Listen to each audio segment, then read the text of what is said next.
Here's a headline that shocked the world last week. Okay, so I get it. When you think richest person ever, you probably picture Elon Musk. After all, he's got electric cars, space travel, brain chips. But guess who Forbes crowned last Monday? Not Elon, not Jeff Bezos, and certainly not Bill Gates. It's a guy most people have never heard of. Wait, how did this man Larry Ellison, the co-founder of Oracle, just pass Elon Musk to become the richest person in the world? Most people barely know his name, yet he quietly built an empire that makes Tesla look like a startup.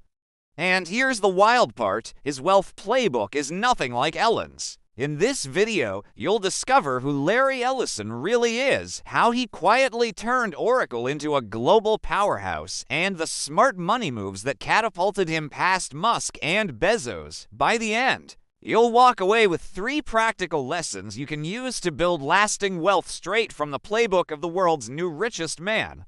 So without further ado, let's dive in. The Oracle of Silicon Valley. First off, let's clear up who Larry Ellison even is. Unlike many tech icons, Larry isn't a coder turned CEO. In fact, he never even finished college. Born in 1944, Ellison was mostly raised by his aunt after his biological mother died when he was 9. He bounced around foster homes until finding some stability in high school. But his drive for success wasn't academic. According to him, I had no interest in going to school, but after dropping out of the University of Illinois, he soon found himself back in the classroom. To make ends meet, Ellison worked as a printer's apprentice, taught basic computer coding. Within 3 years, he noticed that companies were struggling to manage their growing mountains of data. And in 1977, Ellison took a chance. With just $2,000 borrowed from a friend, he quit his job and founded Software Development Laboratories, which would later become Oracle Systems Corporation. In essence, Larry identified a problem that businesses faced, the unwieldy challenge of handling vast amounts of data. And instead of drowning in paperwork and punch cards, Oracle offered a more efficient solution with a database management system called Oracle V2. Today, Oracle serves over 430,000 customers globally, including 99 of the top 100 U.S. banks and 97 of the Fortune Global 500. In other words, Larry didn't just create Oracle, he became the go-to provider for the world's most valuable data.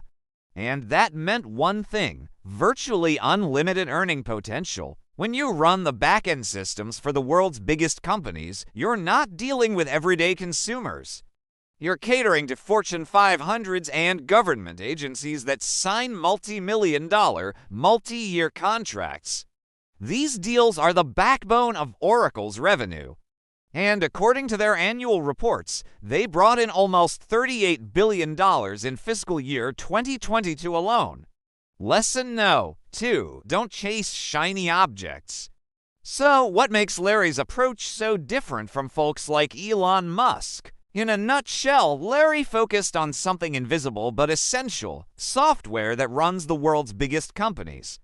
Meanwhile, Musk, Bezos, and others chase shiny objects like rockets, crypto, and cars. Those might seem sexier, but Larry knew that steady progress is often hidden in plain sight. Imagine being the person everyone relies on for cloud storage or cybersecurity. Your service might not be the flashiest, but as long as you keep improving it, you've got a gold mine on your hands. It's not about reinventing the wheel. It's about refining what's already proven to work. And here's the secret sauce. As technology evolves, Larry reinvents Oracle, always staying relevant. They jumped from mainframe computers to personal computers, then from desktop software to online services. All the while, they've consistently delivered value to their clients, meaning they've locked in some seriously lucrative long-term contracts. In other words, if you want lasting wealth, focus on a need, not a trend. Build something valuable, adapt with the times, and watch your wealth grow steadily. Lesson no. 3. Don't just work hard-earned equity. Alright, so we've covered the importance of focusing on fundamental needs rather than chasing trends. Now let's talk about another crucial aspect of Larry's strategy, keeping ownership. He didn't just work hard, he owned equity. When Larry started Oracle, he wasn't alone. He brought on two partners, Bob Miner and Bob Lepes. Together, they set out to make the company thrive. But unlike many founders, Larry held on tight to his shares. Here's the thing, founders often sell off their stock early, either because they need the cash or because they do and believe in the long-term prospects of their company. But Larry believed in Oracle's potential. And today, he owns more than 40% of Oracle, worth over $150 billion. This means he doesn't have to worry about quarterly earnings or short-term setbacks. He knows that as long as Oracle keeps delivering value in the long run, his wealth will grow. In fact, he's the largest individual shareholder in the US, and that kind of control doesn't come from short-term gains. It comes from owning a piece of something bigger. Speaking of something bigger, let's shift our focus to Larry's investment in Tesla. Back in 2020, he bought a significant stake in the company and became one of its largest shareholders. At the time, some questioned this move since it marked his entry into the volatile world of electric vehicles. But he likely saw beyond the buzz. He likely saw a shift in the market that traditional automakers couldn't ignore. In 2021, he said, "Tesla is a great company. They're leading in electric vehicles and autonomous driving," and it seems he was right. His foresight allowed him to capitalize on Tesla's journey, adding to his wealth in a sector he understood even as a newcomer. And here's where it gets interesting. In 2018, Larry purchased 98% of Hawaii's Lanai Island for a whopping $300 million. It's his own private paradise, but it's also a savvy investment. Owning an entire island means controlling a limited supply of real estate. And as demand for exclusive properties grows, so does the value of his land. Plus, he's not just sitting on it, he's developing it. With hotels, golf courses, and luxury homes, Larry is adding value to the island, making it even more attractive to high-net-worth individuals seeking privacy and exclusivity. Lesson No. 4. Don't stop with one business. Larry didn't just stop with Oracle. He bought stakes in Tesla early and owns entire islands in Hawaii. If you want to supercharge your wealth, consider this. Your first million is just the beginning. A lot of people stop there, thinking they've made it. But Larry knew this was just the start. He didn't rest on his laurels. Instead, he kept pushing, investing, and diversifying.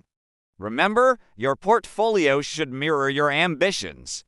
If you're content with $1 million, you'll act and invest like someone who wants just a little more than what they have.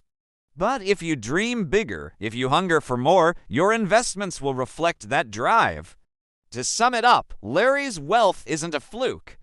It's the result of patience, smart choices, and adapting to change. He stuck with Oracle through thick and thin, took advantage of new opportunities, and spread his wealth across multiple avenues. In a nutshell, he didn't just get lucky. He played the long game and made it work. We've covered a lot of ground today, but let's recap quickly. First, Larry didn't chase shiny objects. He focused on solving an essential problem with his software company, Oracle. Second, he didn't just work hard. He kept a massive ownership stake in Oracle, which today is worth over $150 billion. Third, he didn't stop with one business. He diversified his portfolio with investments in Tesla, real estate, and even an entire Hawaiian island. And here's the kicker. Larry has been at this game for nearly 50 years. He built slowly, let compound growth work its magic, and avoided short-term hype. And that's why, while Elon's net worth swings by billions every week, Larry just keeps climbing steadily. Okay, I hope you enjoyed this episode. We've been breaking down the best money stories on the internet and turning them into plain English so you can master the money game. Hit that subscribe button right now if you want more money stories broken down in plain English, because in tomorrow's video,